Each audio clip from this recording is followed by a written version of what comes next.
আসসালামু আলাইকুম রহমতুল্লাহ। অ্যালার্জির মহা ঔষধ সূরাটি মাত্র 3 বার পড়ুন, সাথে সাথে অ্যালার্জি থেকে মুক্তি পাবেন। সকল প্রকার অ্যালার্জি, কঠিনতম রোগ যেমন সর্দি কাশি, সকল সমস্যা, সকল চুলকানি, সকল প্রকার যত প্রকার কঠিন মারাত্মক রোগে আপনি ভুগছেন, আজকের এই আমলটা করুন। সকল প্রকার কঠিনতম রোগ থেকে আল্লাহ রাব্বুল আলামিন আপনাদের চিরতরে মুক্তি করে দেবেন।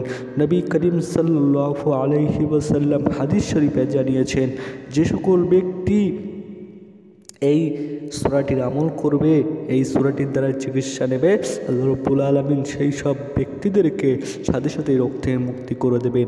যার ঈমান যত মজবুত হবে, তার এই আমল তত কার্যকর হবে। তাই সকল মুসলমান ভাই ও বোনদের কাছে আন্তরিক রিকোয়েস্ট করব, এই ভিডিওটা শেষ পর্যন্ত ওয়াচ করবেন। যত প্রকার কঠিনতম মারাত্মক যত প্রকার রোগে আপনি ভুগছেন, যত কঠিন রোগ থেকে আল্লাহ রাব্বুল আলামিন আপনাদেরকে সাথে সাথে মুক্তি করে দেবেন এই আমলের ওসিলা করে। তাই সকল মুসলমান ভাই ও বোনদের কাছে আমি রিকোয়েস্ট করব, এই ভিডিওটা শেষ পর্যন্ত দেখবেন। তাহলে ভিডিওটা শুরু করছি, সকলে শুনতে থাকুন। এবং যে সকল ভাই বোন বোনেরা এই ভিডিওটা দেখছেন, অবশ্যই ভিডিওতে একটি লাইক করবেন এবং চ্যানেলটাকে সাবস্ক্রাইব করবেন। ভিডিওটা ধৈর্য সহকারে শেষ পর্যন্ত শুনবেন।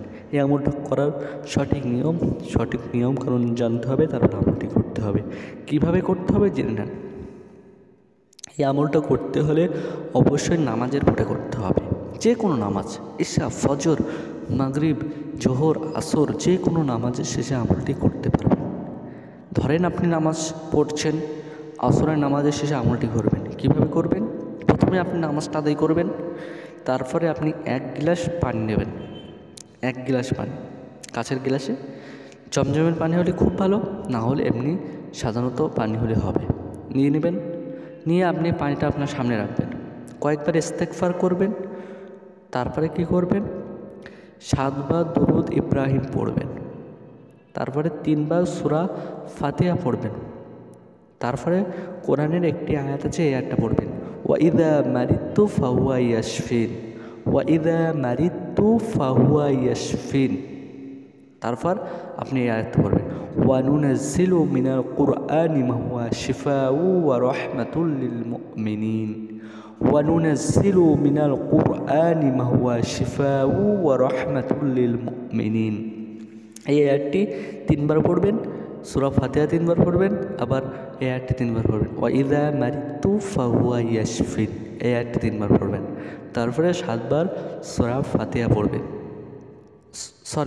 7 বার আপনি দুরূদ ইব্রাহিম পড়বেন। তারপর ওই যে পানিতে ফু দিয়ে দেবেন, ওই পানিতে 7টা ফু দিয়ে দেবেন, আল্লাহর নাম করে বিসমিল্লাহ বলে 7টা ফু দেবেন।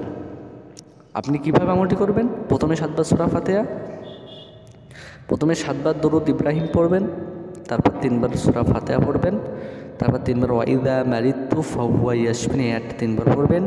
তারপর 3 বার পড়বেন, ওয়ানুনাজ্জিলু মিনাল কুরআনি মা হুয়া শিফাউ ওয়া রাহমাতুল লিল মুমিনিন, এই আয়াতটি 3 বার পড়বেন।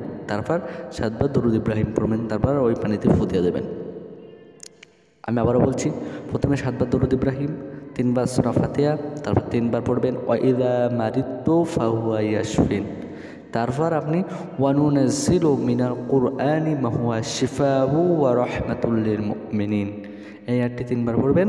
তারপর 7 বার দুরূদ ইব্রাহিম পড়ে ওই পানিতে বিসমিল্লাহ বলে 7টা ফুটিয়ে দেবেন। তারপর ওই পানিটা আল্লাহর নাম করে বিসমিল্লাহ বলে খেয়ে নেবেন। তারপরে আপনি কিছু পানি বাঁচিয়ে রাখবেন, সেটা আপনার সারা শরীরে মুছে দেবেন। তারপর আল্লাহর কাছে হাত তুলে দোয়া করবেন। দোয়ার শুরুতে একবার দরুদ শরীফ পড়বেন, তারপর আল্লাহর কাছে বলবেন, হে আল্লাহ রাব্বুল আলামিন।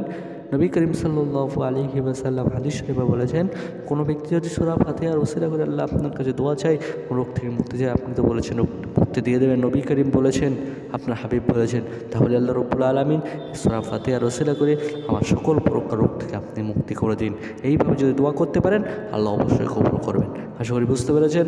ভিডিওটা এখানে শেষ করছি। ভালো লাগলে অবশ্যই চ্যানেলটিকে সাবস্ক্রাইব করবেন এবং দোয়াটা যখন শেষ করবেন, একবার দরুদ শরীফ পড়ে দোয়াটা শেষ করতে দেবেন, তাহলে আল্লাহ রাব্বুল আলামিন আপনার ওই রোগ থেকে নিশ্চয়ই মুক্তি করে দেবেন। আশা করি বুঝতে পেরেছেন। ভিডিওটা এখানে শেষ করছি। ভালো লাগলে অবশ্যই চ্যানেলটিকে সাবস্ক্রাইব করবেন। আসসালামু আলাইকুম ওয়া রাহমাতুল্লাহ।